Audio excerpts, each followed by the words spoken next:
माता की।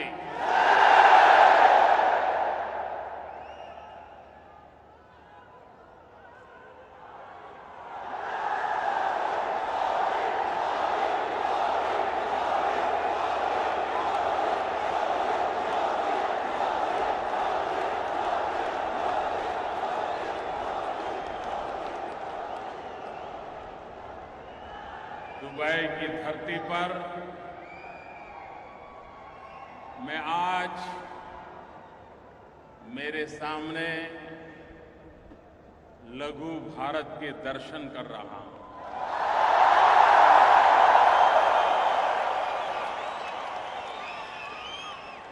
हिंदुस्तान के कोने कोने से आए हुए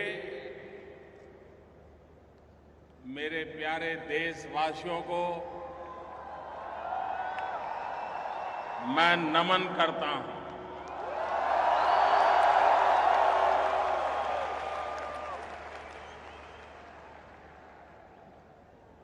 आप वे लोग हैं जिन्होंने परिश्रम की पराकाष्ठा करके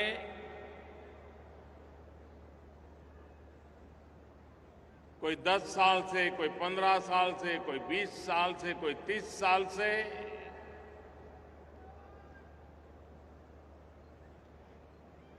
रोजी रोटी कमा रहे हैं, लेकिन साथ साथ भारत के गौरव को भी बढ़ाने में कभी पीछे नहीं रहे।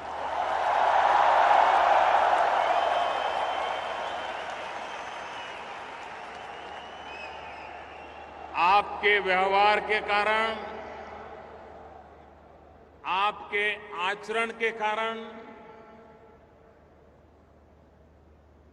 हमेशा भारत गौरव अनुभव करता रहा है।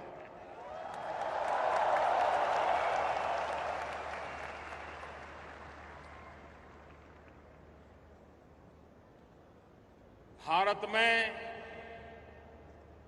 अगर अधिक बारिश भी हो जाए तो दुबई में बैठा हुआ मेरा हिंदुस्तानी छाता खोल देता है।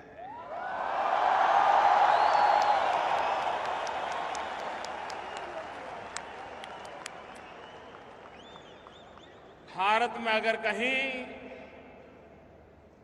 कोई प्राकृतिक आपदा आ जाए तो दुबई में बैठा हुआ मेरा देशवासी चैन से सो नहीं सकता है।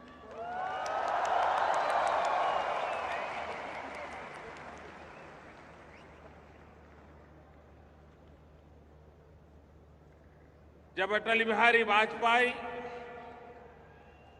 देश के प्रधानमंत्री थे, भारत ने न्यूक्लियर टेस्ट किया था।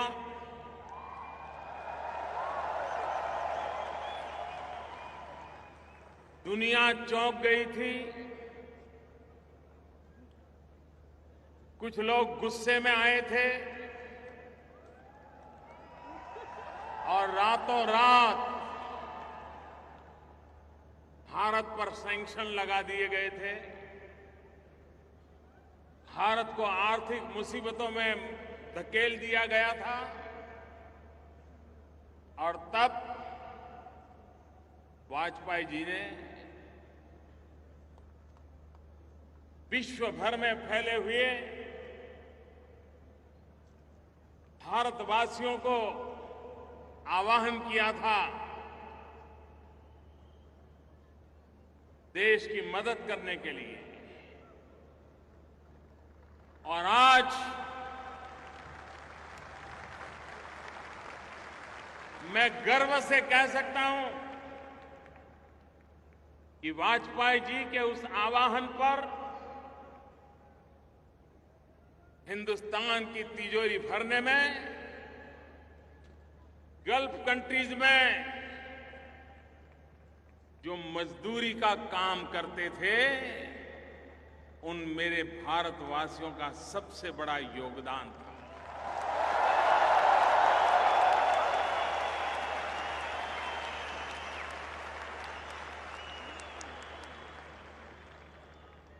और इस अर्थ में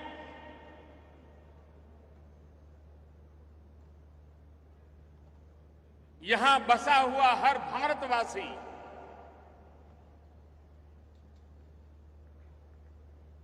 एक प्रकार से हिंदुस्तान के हर कोने से जुड़ा हुआ है।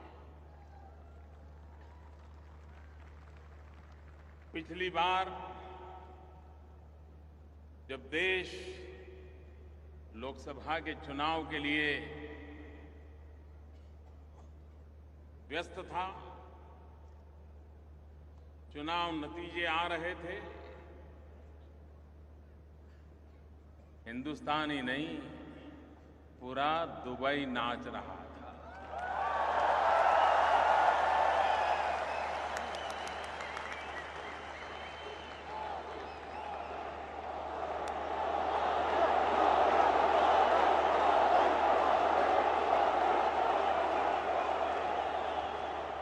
ये प्यार भारत माता के कल्याण के लिए मां भारती फिर से एक बार सामर्थ्यवान बने, सशक्त बने, संपन्न बने, समृद्ध बने, ये सपना संजो करके दिन रात एक करने वाले आप लोग मेरे सामने बैठे।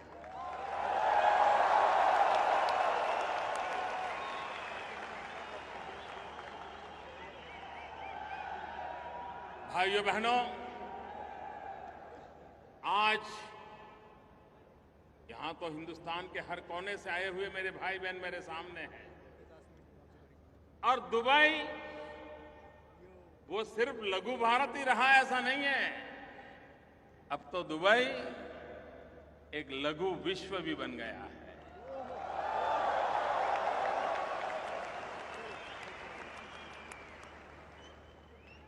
दुनिया के सभी देशों के लोग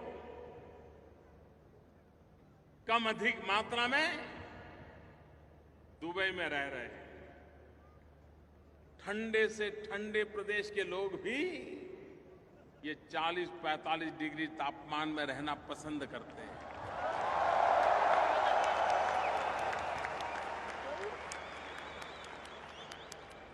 क्या ताकत दिखाई होगी इस देश ने, क्या मैग्नेटिक पावर पैदा किया होगा विकास के माध्यम से कि पूरा विश्व यहां आकर्षित हो जाता है।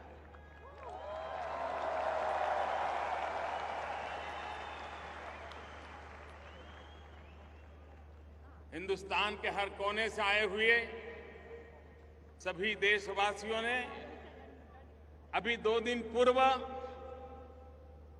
15 अगस्त भारत की आजादी का पर्व मनाया।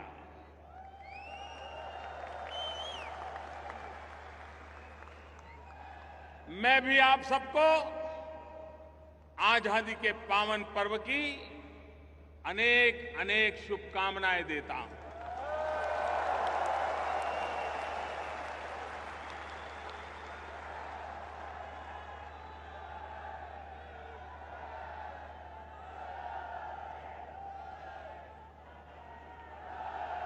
यहां केरल से आया हुआ भी समुदाय बहुत बड़ी मात्रा में है।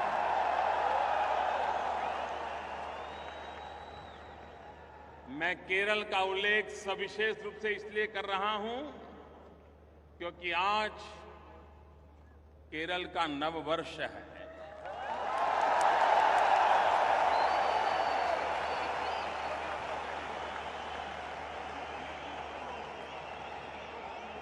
मलयाली,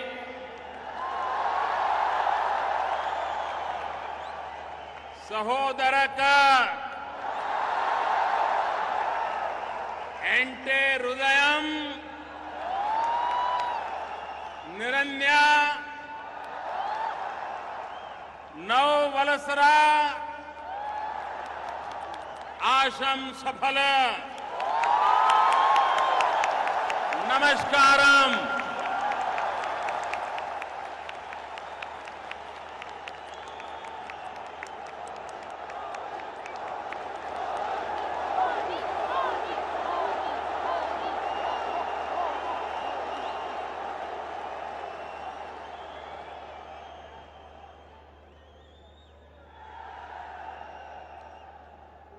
हर हफ्ते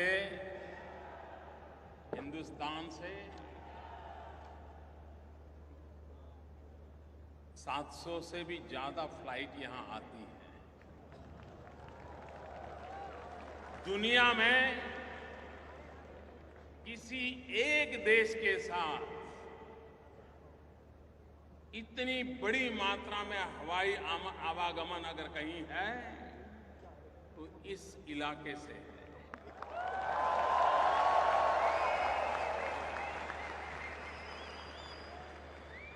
हर हफ्ते 700 से भी अधिक फ्लाइट आती है, लेकिन भारत के प्रधानमंत्री को यहां आने में 34 साल लग गए।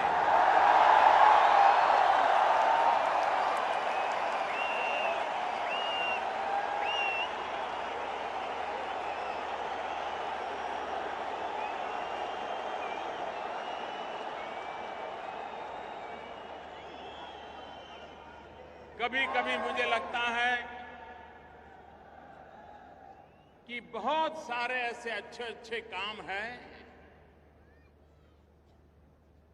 जो पूर्व के लोग मेरे लिए बाकी छोड़ करके चले गए।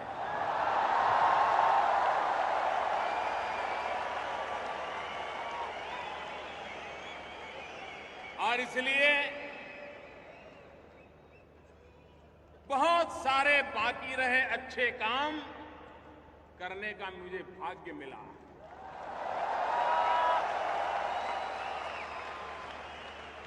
और उस अच्छे कामों में से एक महत्वपूर्ण अच्छा काम मेरा अबू धाबी आना, मेरा दुबई आना।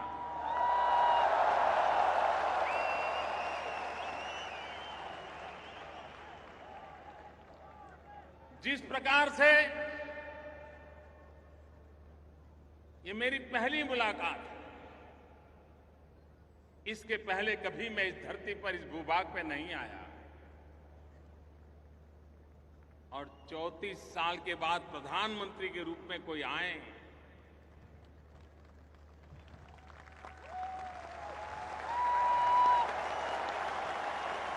तो किसी को भी नाराजगी व्यक्त करने का हक बनता है।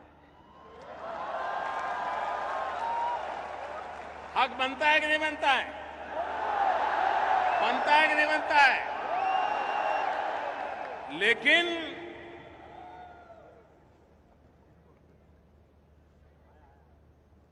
अबू धाबी में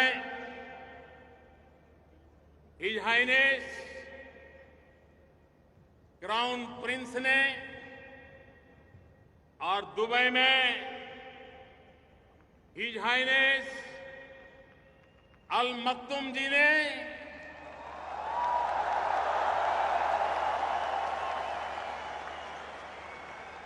नाराजगी नहीं दिखाई। इतने प्यार की वर्षा की, इतने प्यार की वर्षा की,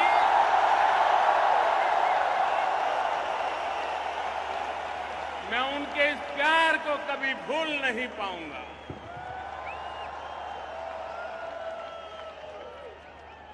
जो स्वागत किया, जो सम्मान किया,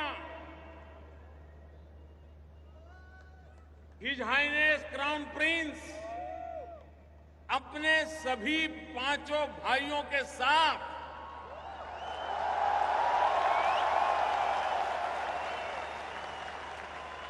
एयरपोर्ट पर लेने के लिए आए।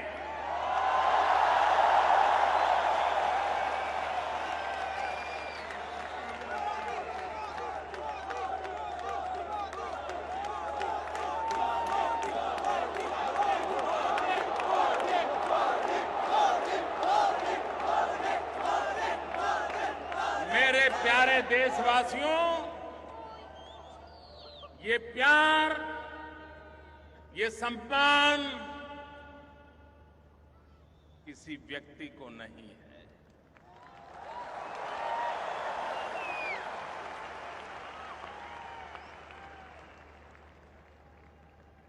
ये 125 करोड़ देशवासियों का सम्मान है।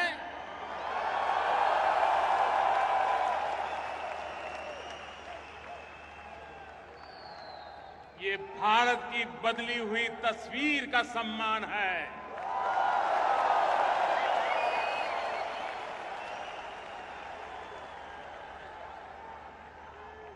भारत जिस प्रकार से दुनिया में अपनी जगह बना रहा है, उस बदले हुए हालात का सम्मान है।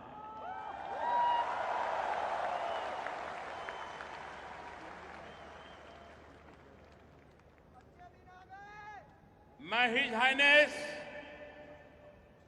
क्राउन प्रिंस का, अमीरात का, दुबई के रूलर्स का हृदयपूर्वक बहुत बहुत आभार व्यक्त करता हूं।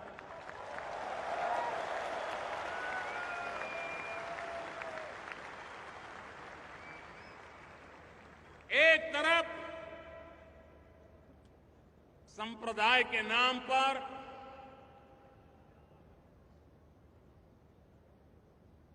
आतंकवाद के खेल खेले जाते हुए निर्दोषों को मौत के घाट उतार दिया जाता, पूर्णतया चिंता का माहौल हो, ऐसे समय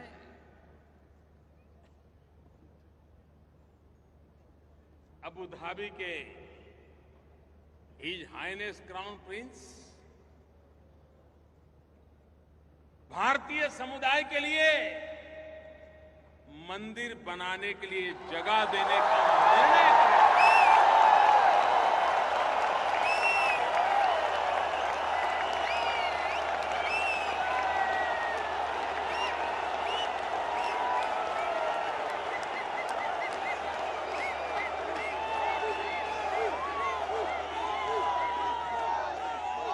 जो लोग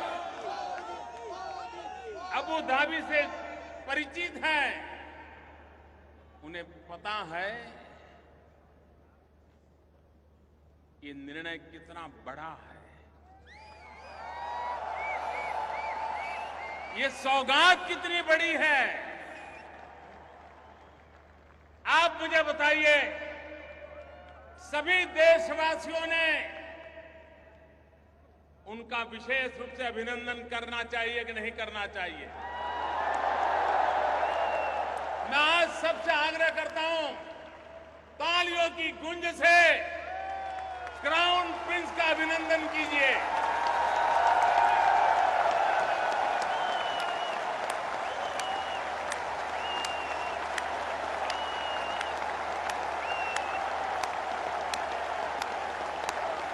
क्राउन प्रिंस को स्टैंडिंग ओवेशन दीजिए।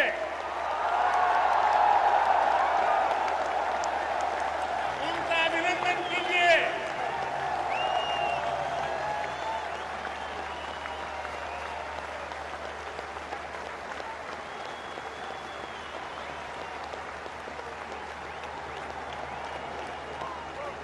मैं हृदय से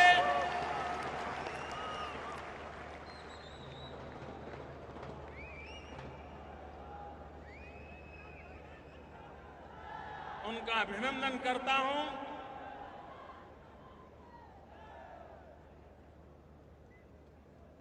भाइयों बहनों,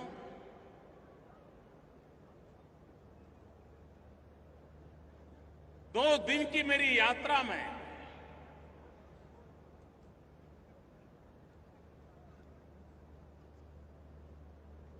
जिस प्रकार का विश्वास का माहौल बना, आखिरकार अंतर्राष्ट्रीय संबंधों का आधार आपकी भाषा क्या है, आप कितने आर्टिकुलेट हैं, आप डिप्लोमेटिक रिलेशन में कितने बढ़िया ढंग से मेलजोल करते हैं, उससे भी ज्यादा महत्व होता है एक दूसरे पर भरोसे का।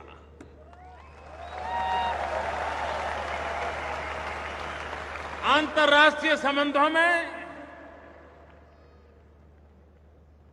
ये भरोसा, ये विश्वास एक बहुत बड़ी पूंजी होता है। और आज मैं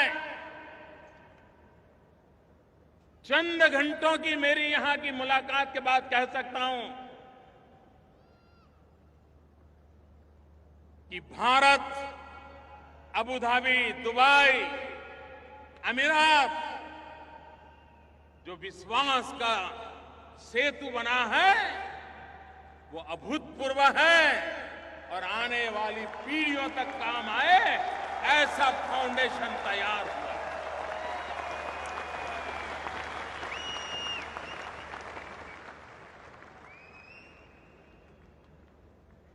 आज मुझे खुशी हुई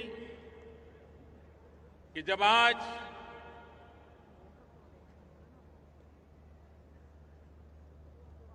भारत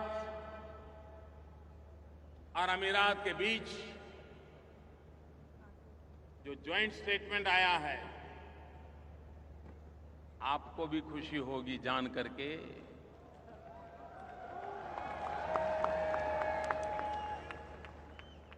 क्राउन प्रिंस ने हिंदुस्तान में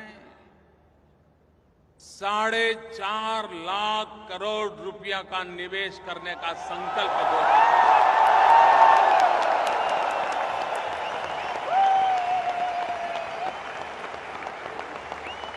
4.5 लाख करोड़ रुपया।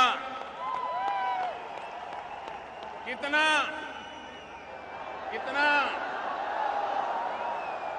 कितना?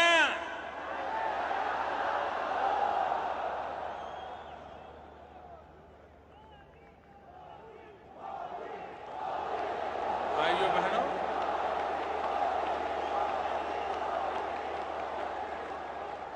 अगर आप पर किसी का भरोसा न हो तो कोई 10 रुपया भी आप पर लगाने के लिए तैयार होगा क्या?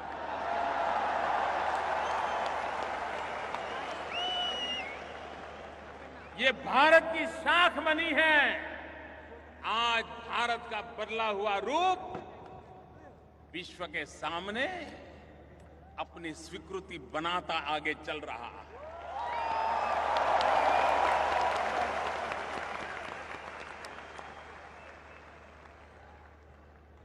आज अमीरात और भारत की तरफ से आतंकवाद के खिलाफ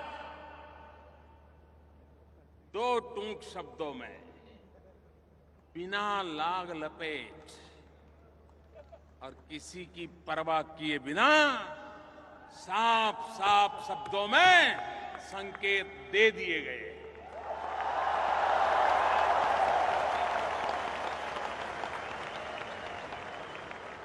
आतंकवाद के खिलाफ एकता का स्वर आज इस धरती से उठा है। मैं इसे बहुत अहम मानता हूं। और इतना ही नहीं, समझने वाले समझ जाएंगे।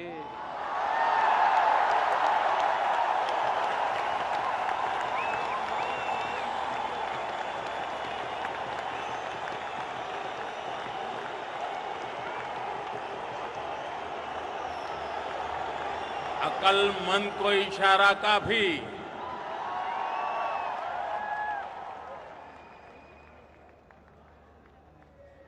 आतंकवाद में लिप्त लोगों को सजा होनी चाहिए, ये स्पष्ट शब्दों में संकेत यहां से निकला है।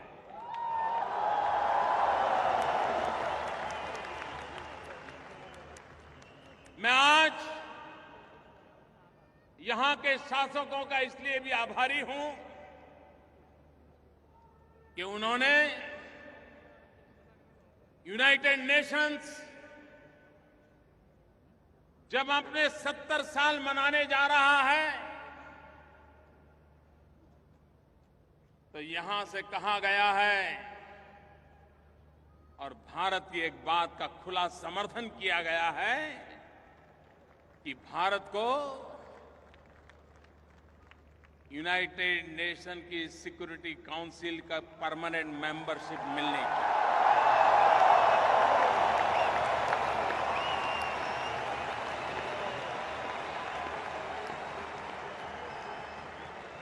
मैं आभारी हूं उनका। इससे भी आगे एक बहुत बड़ी महत्वपूर्ण बात पर आज भारत की लंबे अरसे से एक पोजीशन है, उसका आज हिज हाइनेस क्राउन प्रिंस ने खुले आम समर्थन घोषित किया है। भाइयों बहनों, कई वर्षों से यूनाइटेड नेशंस में एक रिजोल्यूशन लटका पड़ा है। आपको भी बड़ी हैरानी होगी, और 2-5 साल से नहीं, कई वर्षों से लटका पड़ा है। क्या यूनाइटेड नेशन, जो कि प्रथम और द्वितीय विश्व युद्ध से पीड़ित मानव समुदाय को मरहम लगाने के लिए, आगे मानव जात को ऐसे संकट झेलने की नौबत न आए, इसके लिए प्रिकॉशन लेने के लिए, व्यवस्थाएं विकसित करने के लिए 70 साल पहले यूनाइटेड नेशंस का जन्म हुआ। लेकिन वह यूनाइटेड नेशंस आतंकवाद की अभी तक परिभाषा नहीं कर पाया है। आतंकवाद किसको कहे, आतंकवादी किसको कहे, आतंकवाद को समर्थन करने वाले कौन माने जाए, किस देश को आतंकवाद का समर्थक माना जाए, किस देश को आतंकवाद का समर्थक न माना जाए। और इसलिए comprehensive convention on international terrorism, इसका निर्णय करने का प्रस्ताव लंबे अरसे से यूनाइटेड नेशन में लंबित पड़ा हुआ है। भारत ने एक पोजीशन ली है सालों से कि ये प्रस्ताव पर चर्चा हो जाए, निर्णय होना चाहिए, लेकिन टाला जा रहा था। आज मुझे खुशी इस बात की है कि हिज हाइनेस क्राउन प्रिंस ने भारत की स्थिति का समर्थन किया है, भारत की पोजीशन का समर्थन किया है। और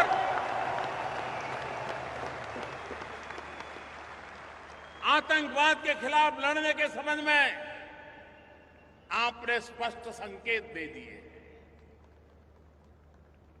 न सिर्फ 4.5 लाख करोड़ रुपए का पूंजी निवेश की बात नहीं है, ये एक निश्चित दिशा में कंधे से कंधा मिलाकर के चलने का एक प्रकार का संकेत इस जॉइंट स्टेटमेंट में।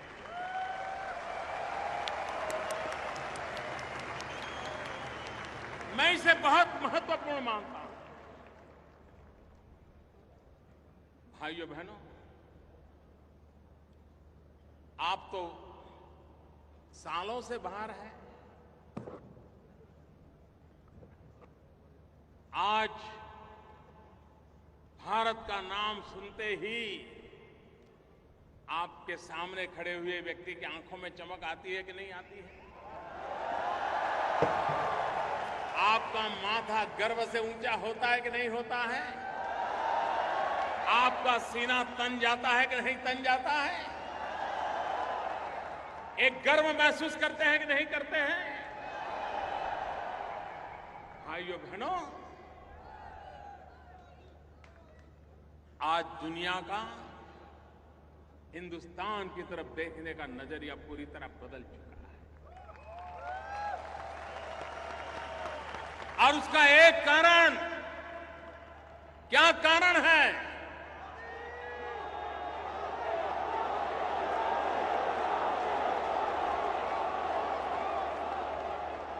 क्या कारण है ये बदलाव आया है? मोदी के कारण नहीं। ये जो बदलाव आया है 125 करोड़ देशवासियों की संकल्प शक्ति के कारण।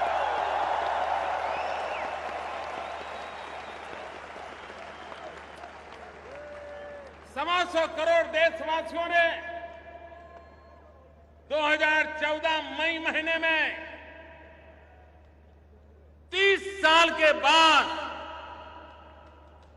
पूर्ण बहुमत वाली सरकार चुनी।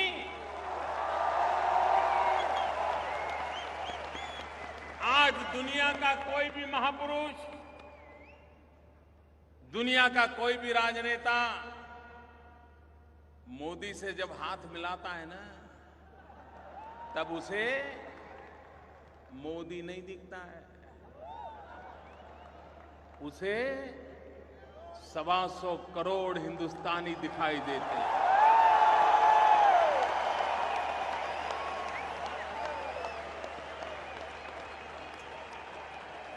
दुनिया की तेज गति से बढ़ रही इकोनॉमी दिखाई दे रही है। भाइयों बहनों, पिछले दिनों आईएमएफ हो, वर्ल्ड बैंक हो, मूडी हो, विश्व की जितनी भी आर्थिक पैमाने पर रेटिंग इंस्टीट्यूशंस हैं, सब किसी ने एक स्वर से कहा है कि आज दुनिया में बड़े देशों में सबसे तेज गति से अगर आर्थिक सुधार हो रहा है, तेज गति से ग्रोथ हो रहा है, तो उस देश का नाम है, उस देश का नाम है, मुझे बताइए सीना तन जाएगा नहीं तन जाएगा, माथा ऊंचा होगा कि नहीं होगा? एक साल के भीतर भीतर ये बदलाव आया है। भाइयों बहनों, हमने मेक इन इंडिया कुछ महीने पहले इस अभियान का प्रारंभ किया। दुनिया को मैं कह रहा हूं, मेक इन इंडिया। आइए, हिंदुस्तान एक ऐसा देश है जो संभावनाओं से भरा हुआ है। अपॉर्चुनिटीज ही अपॉर्चुनिटीज हैं। ये एक ऐसा भाग्यशाली देश है जिसके पास 65% जनसंख्या, 65% पॉपुलेशन 35 साल से कम उम्र की है।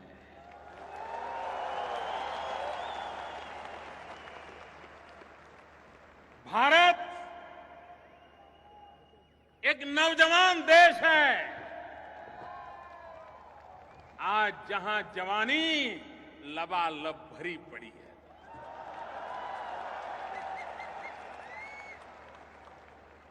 और विश्व वहां आए, हमारे युवकों की शक्ति जुटाए, उत्पादन करे, दुनिया के बाजार में जाकर के बेचे।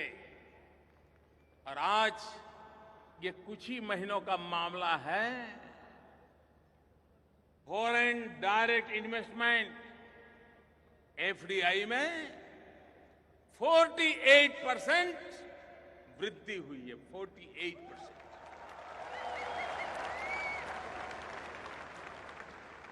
भाइयों बहनों, विकास को नई ऊंचाइयों पर ले जाने के लिए ईज ऑफ डूइंग बिजनेस का माध्यम हो, देश की युवा शक्ति में स्किल डेवलपमेंट का अभियान हो, आधुनिक भारत के निर्माण के लिए, डिजिटल इंडिया का सपना साकार करने के लिए दिन रात पुरुषार्थ चलता हो तो विश्व का आना बहुत स्वाभाविक है मेरे भाइयों बहनों, बहुत स्वाभाविक है।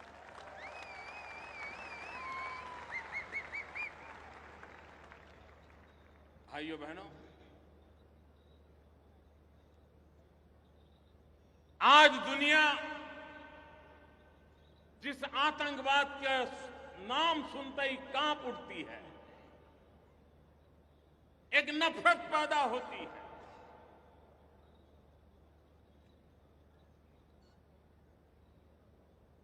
मैं दुनिया को कहता हूं, हम हिंदुस्तान के लोग 40 साल से ये आतंकवाद के शिकार हुए हैं। हमारे निर्दोष लोग आतंकवादियों की गोलियों से भून दिए गए हैं, मौत के घाट उतार दिए गए। और जब कभी मैं विश्व के लोगों के साथ आज से 25-30 साल पहले कभी मुझे बात करने का अवसर मिलता था, तो वे आतंकवाद समझने की उनकी क्षमता ही नहीं थी। कभी मैं आतंकवाद की बात करता था तो वो मुझे कहते थे कि ये तो आपका पुलिसिंग का प्रॉब्लम है, लॉ एंड ऑर्डर का प्रॉब्लम है। अब उनको समझ आ गया है कि आतंकवाद का कितना भयंकर रूप होता है। आतंकवाद को कोई सीमाएं नहीं होती हैं। वो पता नहीं कब किस सीमा पे जाके आ धमकेगा। आज अभी मैं यहां पहुंच रहा था, मैंने सुना बैंकॉक के अंदर आज एक बम धमाका हुआ, निर्दोष लोगों को मार दिया गया। भारत तो लगातार इन हरकतों को झेलता रहा और विश्व समुदाय जब तक आतंकवाद की मानसिकता वाले देशों को, आतंकवाद को, उसको समर्थन करने वालों को एक और मानवता में विश्वास करने वाले दूसरी ओर, मानवतावाद में विश्वास करने वाले दुनिया के देश एक होकर के आतंकवाद के खिलाफ लड़ने का वक्त आ चुका है।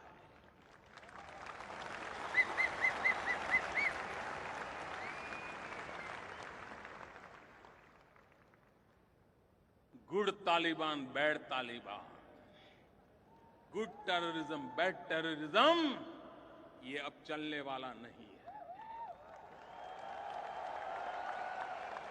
हर किसी को तय करना पड़ेगा कि फैसला करो कि आप आतंकवाद के साथ हो कि आप मानवता के साथ हो। निर्णय करो।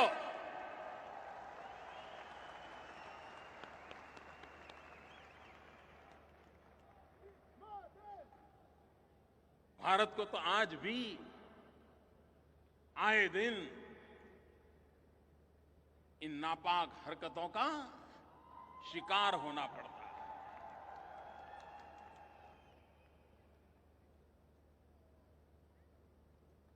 हम समस्याओं का समाधान खोजने की दिशा में लगातार कोशिश कर रहे हैं।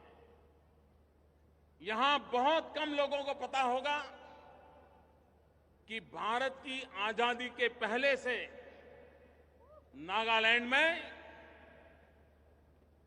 अतिवाद, इंसर्जेंसी, इस समस्या से नागालैंड जूझता रहा और उसके कारण भारत का पूरा ये पूर्वी हिस्सा, नॉर्थ ईस्ट, आए दिन हिंसा का शिकार होता था और धीरे धीरे वो बीमारी इतनी फैलती गई कि अन्य राज्यों में भी अलग अलग नाम से अलग अलग अतिवादी, आतंकवादी गुट बनते चले गए। आजादी के भी पहले से चल रहा था। आज मैं बहुत संतोष के साथ मेरे देशवासियों आपको कहना चाहता हूं कि अभी 1 महीने पहले नागालैंड के इन गुटों के साथ जो कभी हिंसा में विश्वास करते थे, जो शस्त्रों को लेकर के गतिविधि चलाते थे, उनसे जो बातचीत चल रही थी वो सफलतापूर्वक आगे बढ़ी। निर्णय हुआ, मुख्य धारा में आने का निर्णय हुआ। 60-70 साल के बाद ये संभव हुआ है। मैं नागालैंड की ये घटना का जिक्र इसलिए करना चाहता हूं कि हिंसा के राह पर चले हुए भारत के नौजवानों को और विश्व के नौजवानों को मैं एक उदाहरण के रूप में कहना चाहता हूं, समस्या कितनी ही गंभीर क्यों न हो, आखिर तो बातचीत से ही रास्ता निकलता है। कोई 10 साल लड़ाई लड़ने के बाद बात करे, कोई 20 साल लड़ाई लड़ने के बाद करे, कोई 40 साल लड़ाई लड़ने के बाद बात करे, लेकिन आखिर में तो बात ही होती है और टेबल पर ही फैसले होते हैं। और इसलिए विश्व भर से इस गलत रास्ते पर चल पड़े लोग, बम बंदूक के भरोसे अपने सपनों को साकार करने का रास्ते पर चले हुए लोग, ये रास्ता कभी आपका भला नहीं करेगा, ये रास्ता कभी किसी और का भला नहीं करेगा, ये रास्ता कभी मानवता का भला नहीं करेगा, ये रास्ता इतिहास को बेदाग नहीं रहने देगा, ये पूरे इतिहास को कलंकित कर देगा, ये पूरे इतिहास को दागदार बना देगा।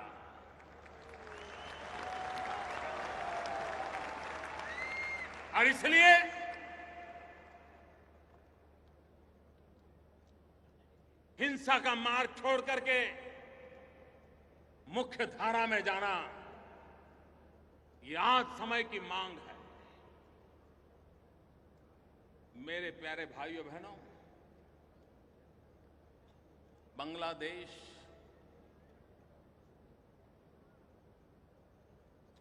उन्नीस 1947 में भारत का विभाजन हुआ, 1947। तब से पूर्व पाकिस्तान, पश्चिम पाकिस्तान थे उस समय। पूर्वी पाकिस्तान जो आज बांग्लादेश बना, भारत और उनके बीच सीमा का विवाद चल रहा था, तनाव का कारण बना हुआ था, आशंकाओं का कारण बना हुआ था, घुसपैठ के लिए एक सुविधाजनक स्थिति बनी हुई थी। आप सबके आशीर्वाद से हिंदुस्तान ने बीड़ा उठाया, सबने मिलकर के बीड़ा उठाया कि समस्या का समाधान करना है, बातचीत से करना है। मैं पिछले सितंबर में बांग्लादेश के राष्ट्रपति शेख हसीना जी से मिला था और मैंने उनको वादा किया था कि मुझ पे भरोसा कीजिए और मुझे थोड़ा समय दीजिए। उन्होंने कहा कि मेरे पास भरोसा रखने के सिवाय है भी क्या।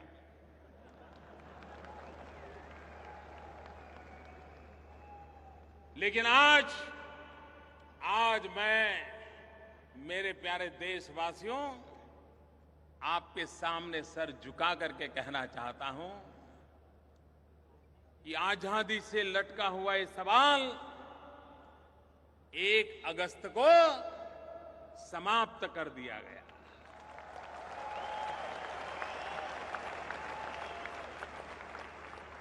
सीमा निर्धारित हो गई। जिनको बांग्लादेश जाना था बांग्लादेश चले गए, जिनको भारत आना था भारत आ गए। हम लोग तो 15 अगस्त 1947 को आजाद हो गए थे। भारत के नागरिक के नाते गौरव गान करने लगे थे। लेकिन ये हमारे भाई बहन अभी 1 अगस्त 2015 को भारत की भूमि पर आजादी का श्वास लेने का उन्हें सौभाग्य मिला। भारत की संसद में सर्वसम्मति से सभी राजनीतिक दलों ने साथ दिया और सर्वसम्मति से फैसला हुआ, बातचीत के माध्यम से फैसला हुआ। ये छोटी मोटी उपलब्धि नहीं है मेरे भाइयों बहनों। और मैं औरों को भी हमेशा कहता हूं, अड़ोस पड़ोस के देशों को भी कहता रहता हूं, जैसे हिंसा के रास्ते पर गए हुए लोगों को भी कभी न कभार बातचीत के रास्ते पर आना पड़ता है, वैसे अड़ोस पड़ोस में भी समस्याओं का समाधान बातचीत से ही निकलता है।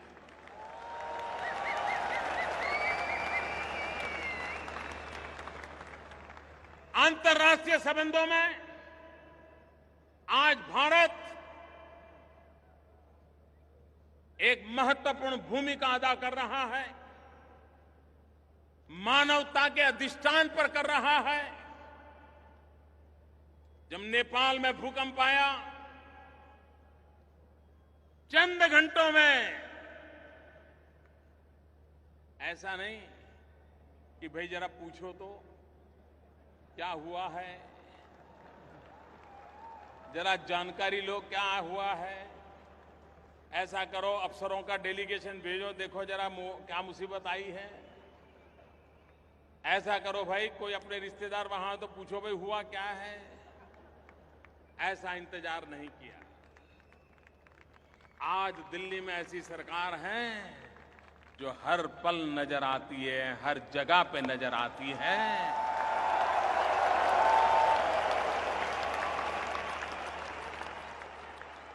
और चंद घंटों में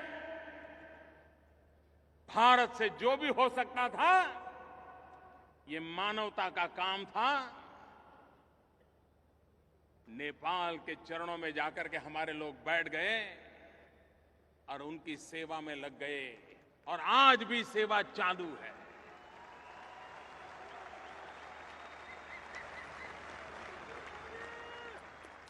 नेपाल हमारा पड़ोसी है,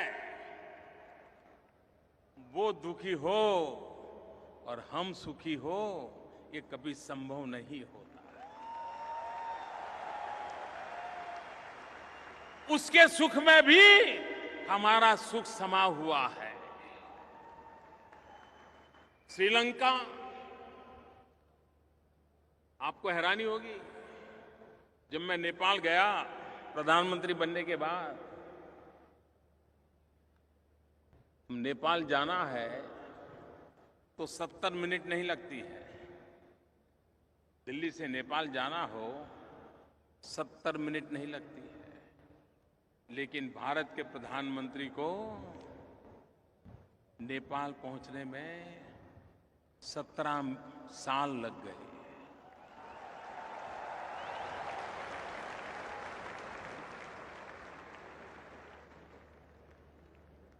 फिर से हम गए, संबंधों को फिर से जोड़ा, अपनापन। आज नेपाल भारत पे भरोसा कर रहा है, भारत नेपाल का सुख दुख का साथी बना है। श्रीलंका, राजीव गांधी जब प्रधानमंत्री थे, उसके बाद कोई प्रधानमंत्री की स्टैंड अलोन विजिट नहीं हुई थी। कितने साल बीते। हमारा पड़ोसी है। आए दिन हमारे तमिलनाडु केरल के मछुआरे और उनके मछुआरे आपस में भिड़ जाते हैं। लेकिन उधर कोई जाता नहीं था। हम गए।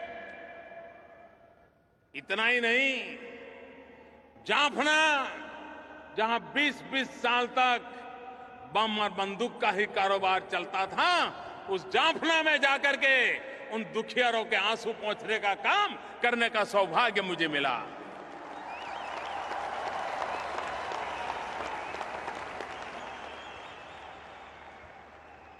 एक प्रधानमंत्री के रूप में जाफना जाने का सौभाग्य मुझे मिला। हमारे पड़ोस में मालदीव आइलैंड पर बसा हुआ देश, टूरिज्म की दृष्टि से काफी आगे बढ़ा है। अचानक एक दिन उनके यहां पानी के सारे संयंत्र खराब हो गए। पूरे देश के पास पीने का पानी नहीं था। आप कल्पना कर सकते हो, कोई देश के पास पीने का पानी न हो, कितना बड़ा गहरा संकट आया। मालदीव से हमें मैसेज आया कि ऐसी मुसीबत आई है। एक पल का इंतजार नहीं किया भाइयों बहनों, हवाई जहाज से पीने का पानी पहुंचाया मालदीव में।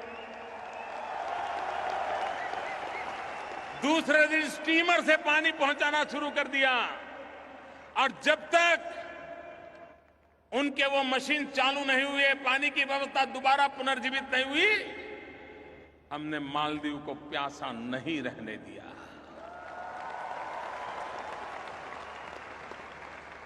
अफगानिस्तान हमारा पड़ोसी है। अफगानिस्तान संकटों से गुजर रहा है। लंबे अरसे से आए दिन वो गांव झेलता चला जा रहा है। हर पल अफगानिस्तान को मरहम लगाने का काम हिंदुस्तान करता आया है। अफगानिस्तान फिर से एक बार खड़ा हो जाए, क्योंकि हम सब बचपन से काबुली वाला से तो बहुत परिचित है। जब काबुली वाले की बात करते हैं तो हमें कितना अपनापन महसूस होता है। भाइयों बहनों, हमारी कोशिश रही है भारत को विकास की नई ऊंचाइयों पर ले जाना, भारत में निरंतर विकास को आगे बढ़ाना, और अपने अड़ोस पड़ोस के देशों से दोस्ती बना करके, साथ और सहयोग लेकर के आगे चल पड़ना। सार्क देशों का समूह, उसमें एक नया प्राण पुरने का प्रयास किया है, सफलतापूर्वक प्रयास किया है। वरना पहले सार्क देशों के मंच का उपयोग तू मैं के लिए होता था, कभी भारत को घेरने के लिए होता था। आज सार्क देशों के लोग जितने साथ चल सकते हैं उनको लेकर के इन सार्क इकाई को विकास की नई ऊंचाइयों पर ले जाने का सपना हमने देखा है। हमने घोषित किया है कि 2016 में हम अवकाश में एक सार्क सैटेलाइट छोड़ेंगे, जिसकी सेवाएं सार्क देशों को मुफ्त में देंगे, जो शिक्षा के काम आए, जो आरोग्य के लिए काम आए, जो किसानों को काम आए, जो मछुआरों को काम आए, सामान्य जन को काम आए। अभी हम बीच में सोच रहे थे कि सार्क देश कनेक्टिविटी के लिए गंभीरता से सोचें, और हम जानते हैं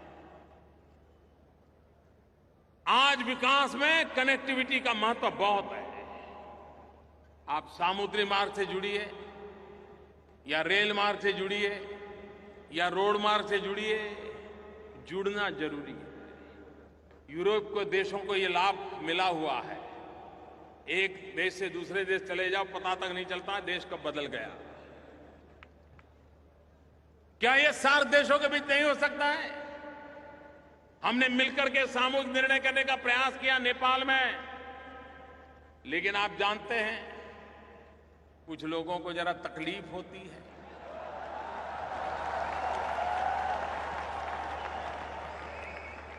लेकिन कुछ लोगों की तकलीफ के लिए क्या रुकना चाहिए? हमारे काम को हमने रोक देना चाहिए? हमने अटक जाना चाहिए क्या? ठीक है, आपको मर्जी, आप वहां रह जाइए, हम तो चल पड़े भाई। और हमने क्या किया? एक बहुत बड़ा अहम फैसला लिया है भाइयों बहनों। इसका प्रभाव आने वाले दिनों में क्या होने वाला है वो तो वक्त बताएगा। नेपाल, भूटान, भारत, बांग्लादेश, इन 4 देशों ने एक नया इंफ्रास्ट्रक्चर बना करके कनेक्टिविटी का एक पूरा काम तय कर लिया, एग्रीमेंट हो गया।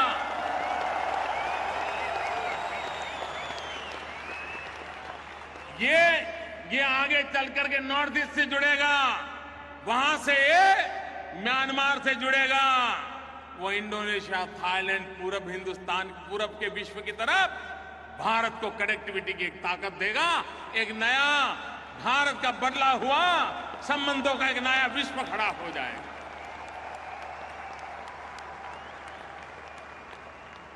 भाइयों बहनों,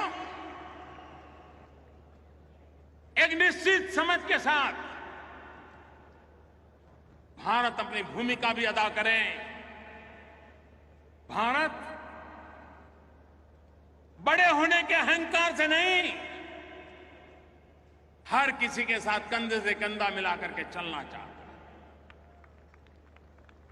विकास की नई ऊंचाइयों को पार करना चाहता है। भारत में नौजवानों को रोजगार मिले, हमारे कृषि में सेकंड ग्रीन रिवॉल्यूशन हो, हमारा पूर्वी हिंदुस्तान, चाहे पूर्वी उत्तर प्रदेश हो, चाहे बिहार हो, चाहे पश्चिम बंगाल हो, चाहे आसाम हो, चाहे नॉर्थ ईस्ट हो, चाहे उड़ीसा हो, ये हमारा जो इलाका है, ये मानना पड़ेगा कि वहां विकास की ज्यादा जरूरत है। अगर वहां पर विकास हो गया और हिंदुस्तान का पश्चिमी छोर और पूरब का छोर बराबर हो गए तो भारत बहुत तेज गति से दौड़ने लग जाएगा। और इसलिए भारत के इस पूर्वी छोर पर आर्थिक विकास का एक नया अभियान हमने चलाया है, इंफ्रास्ट्रक्चर खड़ा करने का अभियान चलाया है, फर्टिलाइजर के कारखाने शुरू कर रहे हैं, गैस की पाइपलाइनें लगानी है, बिजली पहुंचानी है। आप मुझे बताइए, आजादी के इतने सालों के बाद बिजली होनी चाहिए कि नहीं होनी चाहिए? बिजली मिलनी चाहिए कि नहीं मिलनी चाहिए? क्या आज के युग में बिजली के बिना गुजारा संभव है? भाइयों बहनों, हमने सपना संजोया है। 5 साल के भीतर भीतर हम देश के कोने कोने में 24 घंटे बिजली मैंने भेजने के लिए, देने के लिए तैयार करें। ये हम करके रहेंगे।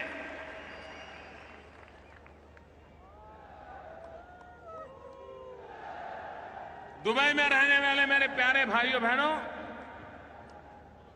हमने एक महत्वपूर्ण योजना घोषित की है।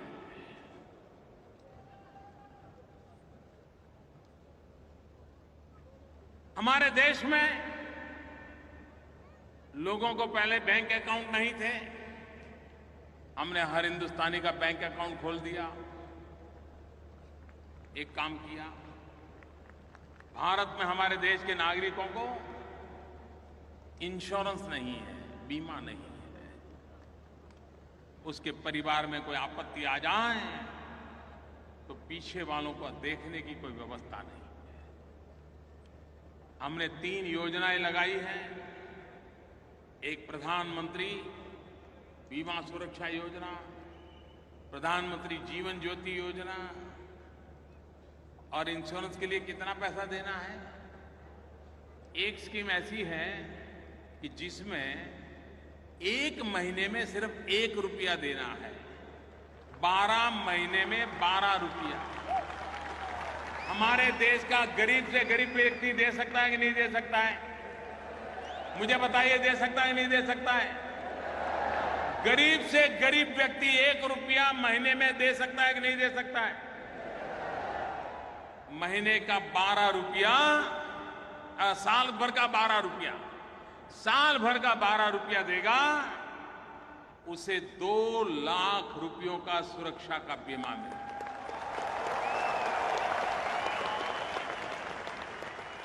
दूसरी योजना है जिसमें उसे और भी मददें मिलेगी, वो है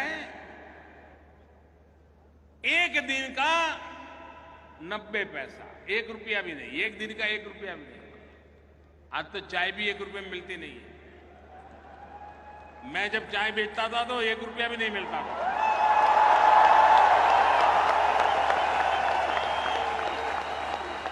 लेकिन आज 1 रुपये में चाय नहीं मिलती है।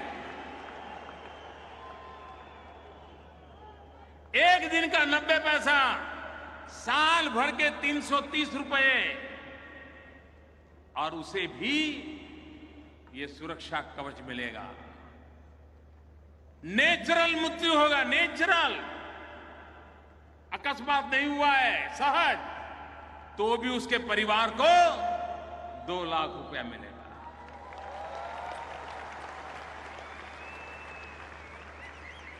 हमने लोगों से आग्रह किया है कि रक्षाबंधन के पर्व पर, हमारे देश की परंपरा है, हम अपनी बहनों को भेंट सौगात देते हैं, कोई न कोई गिफ्ट देते हैं। मैं मेरे गल्फ कंट्रीज में रहने वाले मेरे प्यारे भाइयों बहनों का आग्रह करता हूं, इस बार राखी के त्योहार पर आप अपनी बहन को ये जीवन सुरक्षा योजना दे दीजिए। अगर आप 600 रुपया बैंक में फिक्स डिपॉजिट करा दोगे तो हर साल उसको 12 रुपये से ज्यादा इंटरेस्ट मिलेगा, कटता जाएगा, और आपकी बहन को 2 लाख रुपए का सुरक्षा का कवच मिल जाएगा। और दोनों योजना ले लेंगे, उतने पैसे जमा करा दिए तो 4 लाख रुपया उसके चरणों में आपकी तरफ से पहुंच जाए। भाइयों बहनों, हमने समाज जीवन को एक सुरक्षित बनाना, हमारी नई पीढ़ी को शिक्षित बनाना है, देश को आधुनिक बनाना है,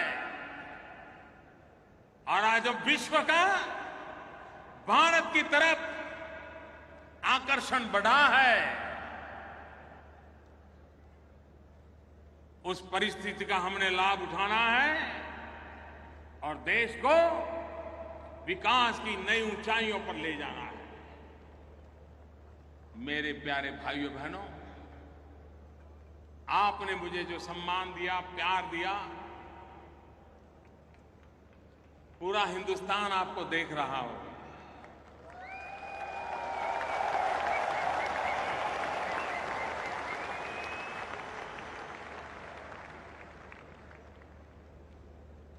ये बदले हुए माहौल का असर हर भारतवासी के दिल पर भी होता है, और मुझे लगता है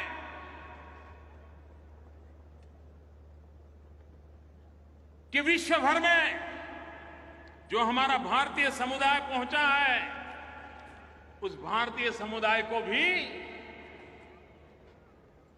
आज एक नई ऊर्जा, नई शक्ति मिली है। आज जब मैं अबू धाबी आया, दुबई आया, तो कुछ बातें मेरे ध्यान में आई हैं, उसके विषय में भी आज आपको मैं कह करके जाना चाहता हूं।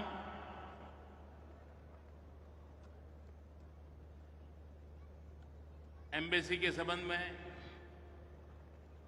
काउंसिल के संबंध में आपकी शिकायतें रहती हैं? नहीं रहती है? नहीं रहती है तो अच्छी बात है, लेकिन अगर रहती है तो भारत सरकार ने मदद नाम का एक ऑनलाइन प्लेटफॉर्म बनाया है। इस मदद नाम के ऑनलाइन प्लेटफॉर्म का उपयोग दुनिया भर में फैले हुए हमारे भारतीय भाई बहन उसका उपयोग कर सकते हैं, ताकि आपकी बात आगे पहुंच सकती है। मोबाइल फोन के द्वारा भी आप उनका संपर्क कर सकते हैं। एक दूसरा काम किया है, ई माइग्रेट पोर्टल शुरू किया गया है, जिसके द्वारा इस प्रकार से हमारे प्रवासी भारतीयों को कोई शिकायत हो, कोई कठिनाई हो, तो उनको इमिग्रेशन ऑफिस के चक्कर काटने नहीं पड़ेंगे। ये ई माइग्रेट पोर्टल पर अपनी बात रख करके वो मदद ले सकता है, इसकी एक व्यवस्था की गई है, ताकि यहां दूर दूर से आपका वहां जाना बहुत तकलीफ होती है।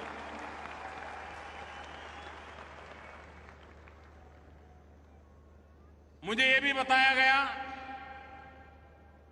कि कहीं कहीं पर ई माइग्रेट पोर्टल का उपयोग करने में नागरिकों को दिक्कत होती है। इसके लिए भी मैंने हमारी एम्बेसी को आदेश किया है कि वे ये जो टेक्निकल प्रॉब्लम है इसका 30 दिन के भीतर भीतर सॉल्यूशन दें। आज 17 अगस्त है, 17 सितंबर तक सॉल्यूशन दें, ऐसा मैंने उनसे कहा है। और मुझे विश्वास है कि हमारे एम्बेसी के भाई ये जो टेक्निकल प्रॉब्लम कहीं कहीं आता है उसका रास्ता निकालेंगे। एक और काम मैंने कहा है कि हां, भारतीय समुदाय ज्यादातर वर्कर्स हैं, उनके पास इतने पैसे नहीं कि एक जगह से दूसरी जगह पे वो भागते रहें, और इसलिए हमने कहा है कि हम समय समय पर जहां हमारे भारतीय भाई समुदाय रहते हैं वहां जाकर के काउंसलर कैंप लगाएं।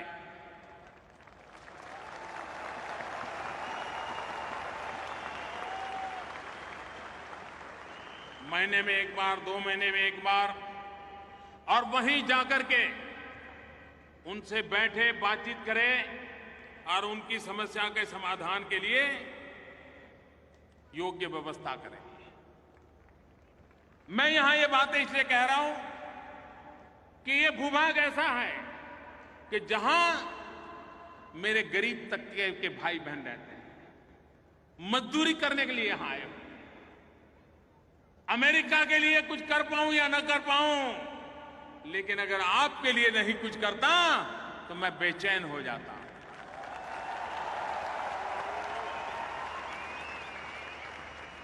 और इसलिए हमने एक और काम किया है। इन दिनों विदेशों में कभी कभी जाते हैं तो हमारे भारतीय भाई कभी कभी संकट में आ जाते, अचानक बीमारी आ गई, कुछ हो गया, कभी कोई कानूनी पचड़े में फंस गए, बेचारे जेल चले गए, तो दुनिया के बाहर कौन उनको देखने वाला? परिवार तो है नहीं।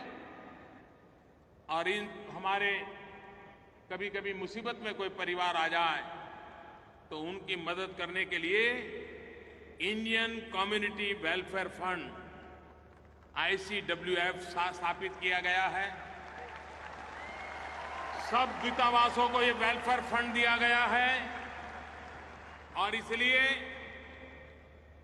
ऐसी मुसीबत में कोई फंस गया हो तो उनको कानून की मर्यादा में रह करके जो मदद हो सकती है, कोई अगर जेल में बंद हुआ है तो कम से कम उसको खाना पीना मिल जाए, मानवता की दृष्टि से कोई व्यवस्था हो जाए। इन सारे कामों के लिए एक फंड की हमने व्यवस्था की है। हमने ये भी निर्णय किया है, इस फंड के द्वारा दूतावास, काउंसिल में काउंसिलर सुविधाएं और अच्छी कैसे बने, जो नागरिकों की भलाई के लिए हो, उनके लिए भी इसका उपयोग किया जाएगा। जिनको कानूनी सलाह की जरूरत पड़ेगी और अगर वो खुद इसको करने के लिए स्थिति नहीं है, कभी कभार तो 1000-2000 का दंड बेचारा नहीं भर पाता, उसके कारण जेलों में सड़ता रहता है। ऐसे लोगों को मदद करके, भारतीय नागरिक होने के नाते उनको मदद करना, इसके लिए वेलफेयर फंड का उपयोग हो, ताकि वो संकटों से बाहर आ सकें। ये भी हमने व्यवस्था करने के लिए कहा है। मैं जानता हूं यहां पर स्कूलों में एडमिशन में कितनी दिक्कत होती है। आपके बच्चों को स्कूलों में पढ़ाई की कितनी दिक्कत होती है।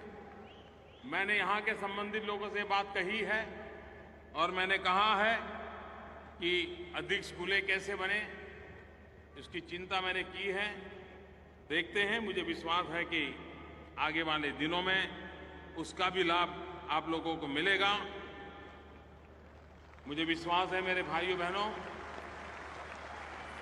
कि जो आपकी छोटी मोटी बातें मेरे ध्यान में आई थी, इसको पूरा करने का मैंने एक प्रयास किया है। मैं फिर एक बार आप सबको हृदय से बहुत बहुत शुभकामनाएं देता हूं और दुनिया में कहीं पर भी मेरा भारतवासी है तो हम पासपोर्ट का रंग नहीं देखते हैं।